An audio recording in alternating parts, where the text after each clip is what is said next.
Are you walking in joy? And do you rejoice knowing that you're part of Christ's kingdom? Those are the questions we're looking at today. I'm Dr. Andrew Marquez, and this is the Baptist on the Bible podcast. Here is your 7 at 7 devotion. I try to put these devotions out every Monday and Friday at 7 a.m. to encourage you.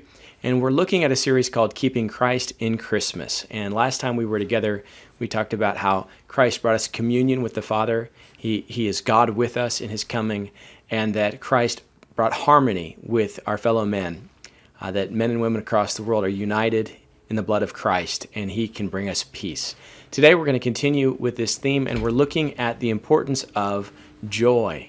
Joy and being included. And so we're going to look at a few of the verses. Again, we're spending most of our time at the beginning of Matthew and Luke, but we're looking first at the joy that we have, that we rejoice together because Christ is come.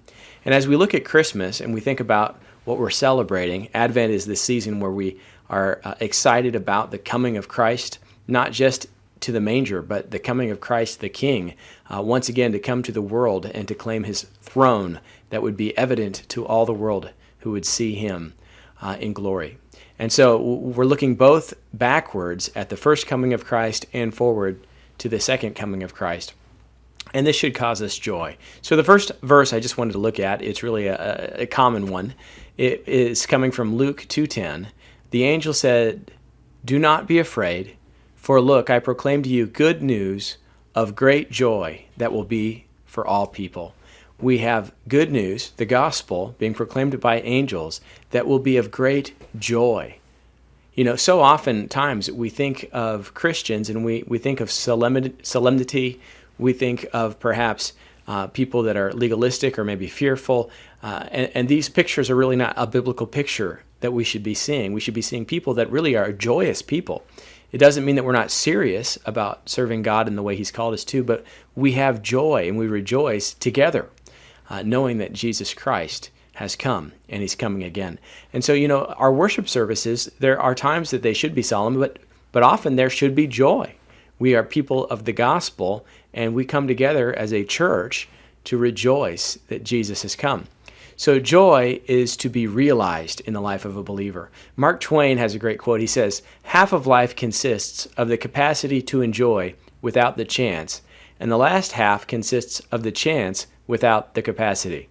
And it's just a great, clever way of putting things. But, you know, so often we're looking in the future, I'll be able to do this. When I grow up, I'll be able to do that. And then as we get older, we're saying, if only I was younger and I could enjoy the things that I used to. And we kind of miss the bigger picture. One of the fruits of the Spirit, in fact, is joy. And so as we grow closer to Christ and we live in the Spirit, we will have an enduring joy that helps us even to overcome the difficulties that life brings. The hardships that we're called to endure, the persecutions that we face, those are not going to eliminate our joy, but rather enrich our joy, knowing that we might suffer for the cause of Christ. So that is one thing. Keep Christ in Christmas by rejoicing in this season. And the next thing I want to look at is the cause for joy. A major cause for joy is inclusion. We are included in the kingdom. Let's look at Matthew chapter 2, verse 6. It says, "Out of you, Bethlehem," that's what we're referring to here, "will come a leader who will shepherd my people." We have a king who has come to give us guidance. We are his sheep and he is our shepherd. This king is coming and has come to give us a sense of belonging and leadership. And then this kingdom that he establishes will not end. If we go back to Luke 1:33, it says, "He will reign over the house of Jacob forever, and his kingdom will have no end." Jesus tells us that if we are his sheep, we hear his voice, that when he calls, that we listen, and that we have a family that we've been made part of.